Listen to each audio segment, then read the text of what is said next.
Thanks, Sue. Firstly, I just want to acknowledge that we're holding this gathering today on the lands of the Wurundjeri people of the Kulin Nation. Sovereignty was never ceded, and this always was and always will be Aboriginal land.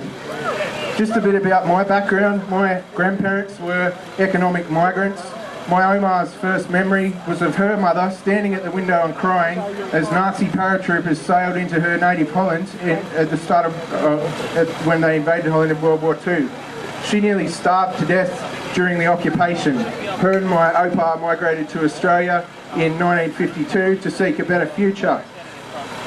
Three things seem self-evident based on my own experience. Number one is that unless you are a First Nations person or you have that background, you are ultimately a migrant and you are living on Aboriginal land. Number two is that migrants contribute to our economy and to our communities. Third, history has shown that racist and fascist groups are aided by democratic capitalist government policies. Rising inequality, poverty, exploitation and discrimination, these lay the basis for the far right to scapegoat Aboriginal people, refugees and Muslims. Campaigning against the racist policies and actions of the corporate and political establishment is a crucial component for undermining the ability of right-wing racist and fascist groups to win an audience for their nasty politics. It's not enough to just celebrate diversity.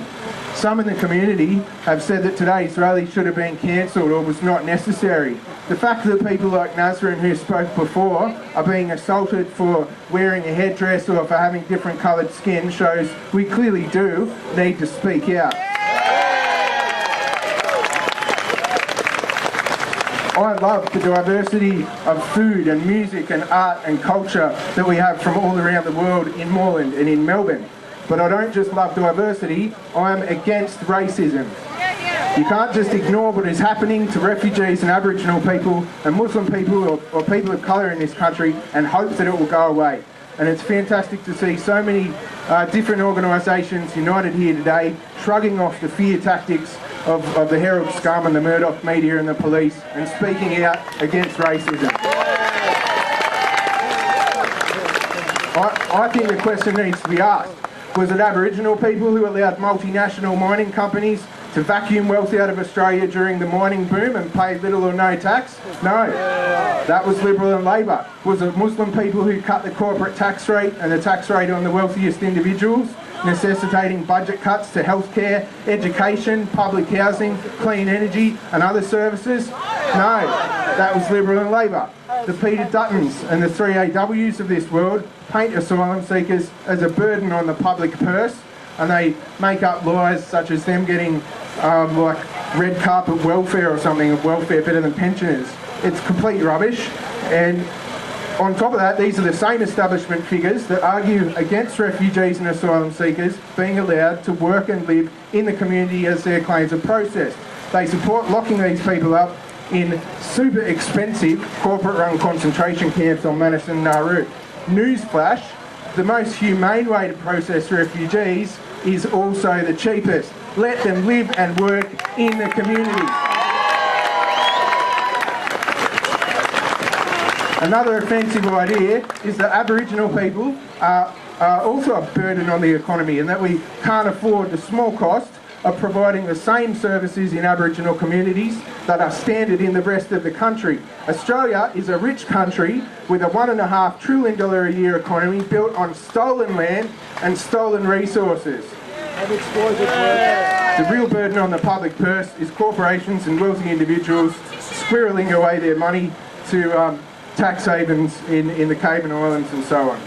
The Socialist Alliance is not scared of recognising Aboriginal people as the owners of this continent and signing a treaty, but it needs to be a real recognition, a genuine treaty, not a legal sleight of hand that actually does the opposite and creates new barriers in the Constitution to re-establishing land rights and sovereignty.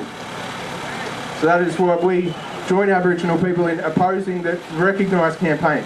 The Socialist Alliance is not scared of our Muslim brothers and sisters. We are not scared of refugees and asylum seekers. What I am scared of is the ongoing scourge of black deaths in custody. What I am scared of is the anti-union Gestapo, the ABCC, which is designed to crush and silence our unions, with the first in the firing line being my union, the CFMEU. What I am scared of is Australian governments participating in aggressive wars of conquest.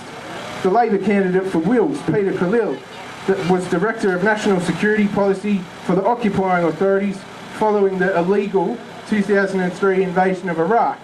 The invasion and occupation killed thousands of civilians and spawned Daesh, the so-called Islamic State. What I am scared of is global warming spiralling out of control. 2 billion people in India, Pakistan and China rely on Himalayan meltwater for their food production and their drinking water. Those glaciers are the first things that will be melted as we keep burning fossil fuels at record levels. Racism hurts its targets, and it is a deliberate distraction from these other big issues. I want to thank Sue and Maureen and Chloe and Tim and the other organisers involved in making today happen, and the marshals and all of those 60 plus groups that have helped make today a vocal and a vibrant success despite the rain and the cold and the fear tactics.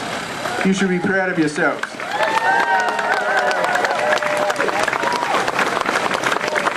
Today is a small step to what could be a big anti-racist movement.